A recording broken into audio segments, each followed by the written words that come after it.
Hi, everyone. It's a ticket to Christ. Thank you for tuning back in. We're focused this week on having strong convictions in the Lord, having strong faith in the Lord Jesus Christ, having the level of faith that we're seeing here in Daniel. We're in Daniel chapter 6. It says, "It pleased Darius to set over the kingdom 120 princes, which should be over the whole kingdom. And over these 3 presidents, of whom Daniel was first, that the princes might give accounts unto them, and the king should have no damage. Then this Daniel was preferred above the presidents and princes, because an excellent spirit was in him, and the king thought to set him over the whole realm. Then the presidents and princes sought to find occasion against Daniel concerning the kingdom. But they could find none occasion nor fault. For as much as he was faithful, neither was there any error or fault found in him. Then said these men, We shall not find any occasion against this Daniel, except we find it against him concerning the law of his God. Then these presidents and princes assembled together to the king, and said thus unto him, King Darius, live forever. All the presidents of the kingdom, the governors and the princes, the counselors and the captains have consulted together to establish a royal statute and to make a firm decree that whosoever shall ask a petition of any god or man for 30 days, save of thee, O king, he shall be cast into the den of lions. Now, O king, establish thy decree and sign the writing, that it be not changed according to the law of the Medes and Persians, which altereth not. Wherefore King Darius signed the writing and the decree. Now when Daniel knew that the writing was signed, he went into his house, and his windows being opened in his chamber toward Jerusalem, he kneeled upon his knees 3 times a day, and prayed, and gave thanks before his God, as he did aforetime." Let us pause there to break this apart, digest this. What is coming out at you? What are you seeing? What are you hearing? For me, what I see is that, first of all, that Daniel was a man of excellence. He was so excellent that he was going to be promoted above all of these presidents and princes, because it says in verse 3, an excellent spirit was in him. And so he got preference. So, he had integrity. He wasn't the type who would accept bribes. He was trustworthy, because those are the types of men the king was obviously looking for. It says that he was looking for people who he might give accounts, and that the king should have no damage, so meaning no loss, no financial loss. Somebody who could be good stewards over his affairs, the affairs of the kingdom.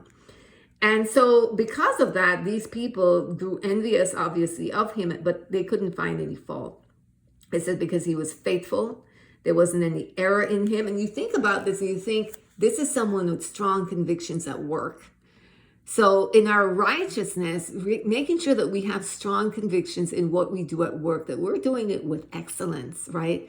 That we're having strong convictions, being good stewards of our own affairs in our own household, right? And wherever it is that we're going, having integrity, being honest, when you're checking out the groceries, if you're accidentally seeing that something is coming in at a less price than it's really for, have integrity and pay the proper price, right? Small little things like that. If you have integrity, honesty in small little things, you'll have integrity and honesty in bigger things, and God sees the details. Love is in the details, right? So Daniel had that, but it brought, of course, people being jealous and envious. And so they ganged up against him and laid a trap.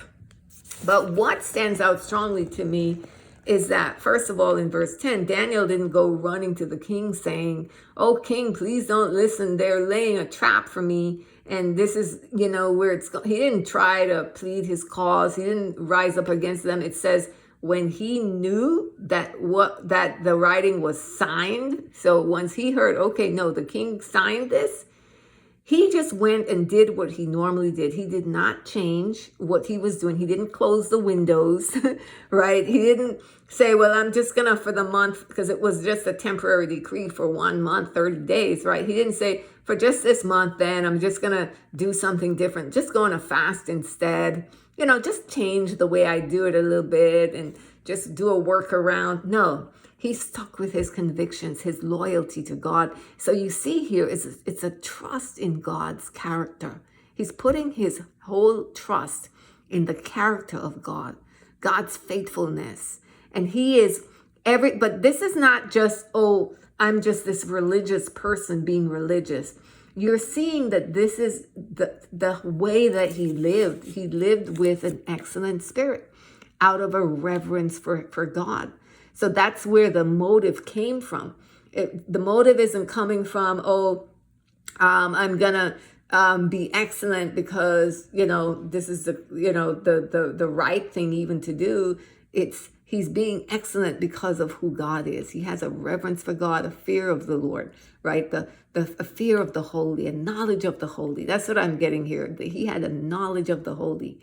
And so having those types of convictions, it meant that he laid it all down. He's willing to face any kind of consequence. And of course, the consequence come to him. When you pick up, you can read the whole thing on your own. But we're just, for time's sake, jumping to verse 16. It says, then the king commanded, and they brought Daniel and cast him into the den of lions. Now the king spake and said unto Daniel, thy God whom thou servest continually, he will deliver thee. And the stone was brought and laid upon the mouth of the den, and the king sealed it with his own signet and with the signet of his lords, that the purpose might not be changed concerning Daniel. Then the king went to his palace and passed the night fasting. Neither were instruments of music brought before him, and his sleep went from him. Then the king arose very early in the morning and went in haste unto the den of lions. And when he came to the den, he cried with a lamentable voice unto Daniel. And the king spake and said to Daniel, O Daniel, servant of the living God, is thy God whom thou servest continually able to deliver thee from the lions? Then said Daniel unto the king, O king, live forever. My God hath sent his angel and hath shut the lion's mouth, that they have not hurt me, for as much as before him innocency was found in me, and also before thee, O king, have I done no hurt. And you can read the rest on to see what happened to his enemies and so forth. But what is jumping out at me here as well is how the king addressed him in verse 20. O Daniel, servant of the living God, is thy God whom thou servest continually able to deliver thee from the lions? So the king had full knowledge of Daniel's belief and how Daniel lived and how he dealt with situations. The servant of the living God, that Daniel served God continually, and even proclaiming God, even fasting and praying for Daniel. So we see here just the impact that Daniel had on the king because of his convictions. A lot of times, and his enemies probably were there thinking, I'm going to get your job, and they ended up thrown to the lions themselves and killed. But Daniel rose to the top, because of his spiritual proximity to God, his closeness to God. He reflected and glorified God with his life, so the king was able to refer to him in the right way in verse 20, and also that referring to God as the living God, as opposed to these dead statues that they were always worshiping over there, right?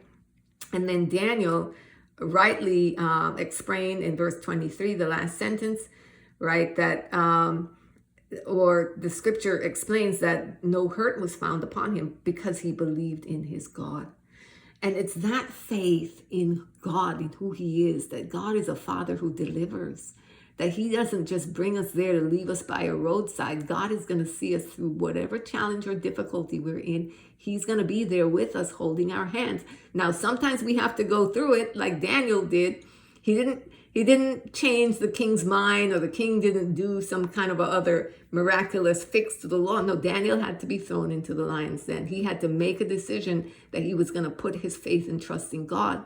But that type of faith doesn't come out of nowhere. You have to be living it daily to have the convictions when the time comes to stand. It's sort of like if you're exercising, if you're not lifting weights, you can't suddenly all of a sudden lift a 50-pound weight out of the blue. You got to build up to it, right? So I think the daily walk, right, is what led him to having the level of faith that could deal with the level of challenge that he was faced with.